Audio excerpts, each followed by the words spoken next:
ہم چونکہ توحید ہی بیان کرتے رہتے ہیں، یہ فیلڈ تصوف والی ہم میں ہے نہیں۔ تصوف سمجھتے؟ تصوف اللہ اللہ سکھنا تے سکھانا، اللہ اللہ سکھنا سکھانا، تصوف یہ ایک لائن ہے الگ، یہ کوئی شریعت کے خلاف بھی نہیں، لیکن ہمارے ہاں رواج نہیں رہا۔ تھانہ بھون میں حکیم الامت مولانا اشرف علی تھانوی رحمت اللہ، بڑی خانقاہ تھی، اللہ اللہ سکھاتے تھے، علماء دور حدیث پڑھنے کے بعد آتے تھے اللہ اللہ سیکھنے۔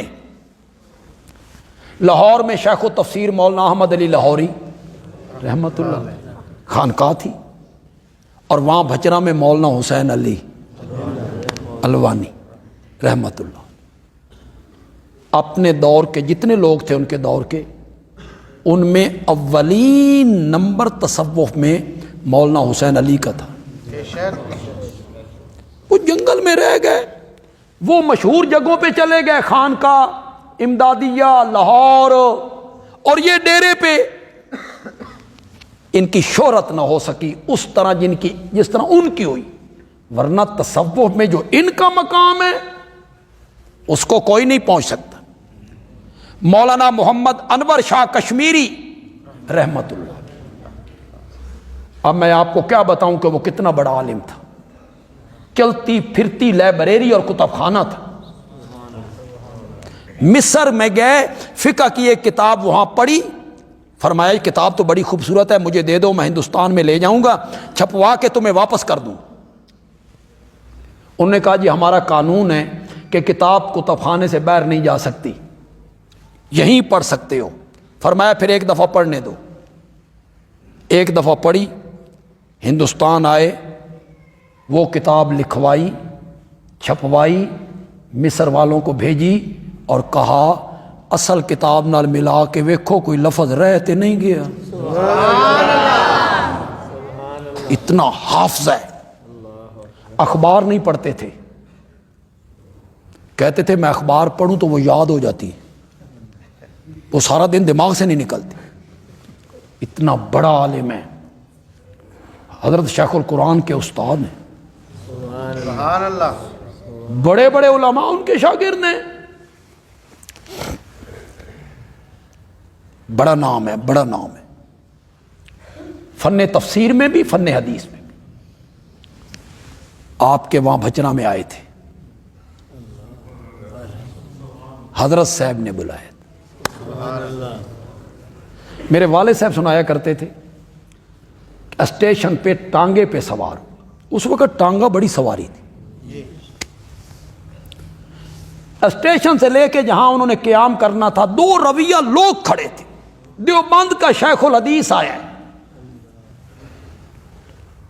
دیوبند کا شیخ الحدیث ہے، یہاں کی جو برادری ہے ان کے جو بڑے تھے وہ بھی اسٹیشن پہ آئے اور انہیں یوں منت کی، حضرت آپ دیوبند سے آئے ہیں، یہ مولوی حسین علی ہم سب کو مشرک کہتا ہے، ہم دیوبند کو چندہ دیتے ہیں، عشر پہ بھی بھیجتے ہیں، زکوٰۃ بھی دیتے ہیں، تعاون بھی کرتے ہیں، آپ کچھ بتائیں ہمیں ورنہ ہمارے لیے مشکل ہو جائے گا۔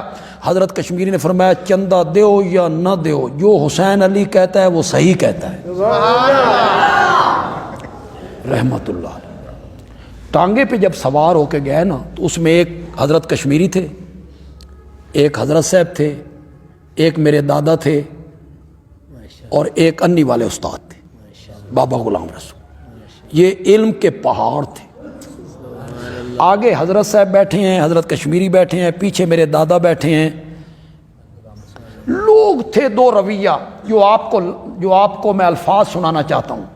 میرے دادا نے کہا حضرت کشمیری، میرے دادا چونکہ خود شیخ الہند کے شاگرد تھے، حضرت کشمیری یہ جو لوگ 2 رویہ کھڑے ہیں یہ صرف اس لیے آئے ہیں کہ دیوبند کا شیخ الحدیث آیا ہے، ورنہ علم کی گہرائی کی بات ہو نا تو اس ٹانگے میں بھی آپ سے بڑا عالم موجود ہے۔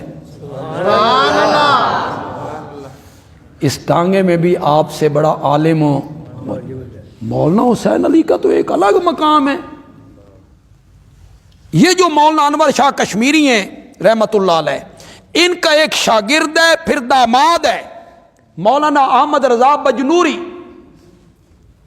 شاگرد بھی ہے داماد بھی ہے. وہ جب دور حدیث سے فارغ ہوئے تو انہوں نے اپنے سسر سے کہا، حضرت کشمیری سے، اللہ اللہ سیکھنا چاہتا ہوں. بیٹھے کہاں ہیں؟ دیوبند. اللہ اللہ سیکھنا چاہتا ہوں، کہاں جاؤں؟ دیوبند کے اندر خانقاہ ہے حضرت مدنی رحمت اللہ علیہ، اس کے ساتھ خانقاہ ہے حضرت تھانوی، لاہور میں خانقاہ ہے. اور داماد پوچھتا ہے اللہ اللہ سیکھنا چاہتا ہوں، کہاں جاؤں؟ تو حضرت کشمیری نے فرمایا اللہ اللہ سیکھنا چاہتے ہو تو وہاں بھچنا چلے جاؤ. وہ وہاں سے سفر کر کے وہاں بھچنا آئے تھے. اور حضرت صاحب سے جب ملے تو حضرت صاحب باہر کھیتوں میں تھے. تو وہ ہندوستانی تو عالم ہے نا، کوئی پگڑی بھی، کوئی جبہ بھی، کوئی رومال بھی، اور یہ تھے جٹ. اس نے سمجھا کوئی ذمہ دار ہے، اس نے کہا مولانا حسین علی سے ملنا ہے. فرمایا ملوا دیتے ہیں، چلو. وہ جو پٹھے چھٹے کترے تھے وہ سر پہ رکھے، گھر میں ان کو بٹھایا کہ بیٹھ جاؤ. روٹی لے کے آگے اس مہمان کے لیے. اس نے کہا تو عجیب آدمی ہے، میں مولانا حسین علی سے ملنا چاہتا ہوں، تو کھان پینے چ لگ گیا.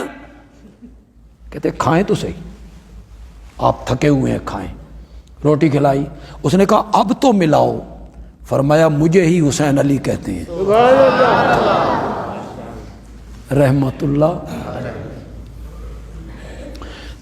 تصوف کی ایک بات کرنا چاہتا ہوں جی. جب بھی کوئی بندہ توبہ کرنا چاہے نا، آپ کرنا چاہیں یا میں کرنا چاہوں، جب بھی آپ توبہ کریں گے نا کسی گناہ سے، تو شیطان آپ کے کان میں کہے گا دل کو پوچھ کے ویکھ، اگر دوبارہ موقع اس گناہ دا لب گیا چھڑنے گا؟ تو بندے کا دل کہتا ہے کہ اگر دوبارہ موقع مل گیا تو بچنا ہے تے مشکل. تو شیطان کہتا ہے پھر توبہ کرنے کی کیا ضرورت ہے، چھوڑ توبہ، پھر نہیں کرنا، پھر موقع ملے تو پھر گناہ نہیں کرنا، چھوڑ توبہ. تو اس وقت شیطان کو جواب دینا ہے جو بندیالوی سکھا رہا ہے. میں دوپہر کے ٹائم کھانا کھا رہا ہوں، کھانا میرے سامنے ہے اور میں کھا رہا ہوں. ایک بندہ سامنے بیٹھا ہے، وہ کہتا ہے بندیالوی صاحب کی کر رہے ہو؟ میں نے کہا یار بھوک لگی ہے، کھانا کھا رہا ہوں. اس کہتے پھر بھوک نہیں لگنی، پھر بھوک نہیں لگنی. تو کیا جواب ہے اس کا؟ پھر بھوک لگی تو پھر کھاؤں گا، پھر بھوک لگی تو پھر کھاؤں گا. تو جب شیطان یہ وسوسہ دل میں ڈالے نا، تو شیطان کو کہنا ہے اب توبہ کر رہا ہوں، پھر گناہ کروں گا، پھر توبہ کروں گا، پھر گناہ کروں گا، پھر توبہ کروں گا، پھر گناہ کروں گا، پھر توبہ کروں گا. اس طرح اللہ مجھے کسی دن سچی توبہ کی توفیق بھی دے دے گا.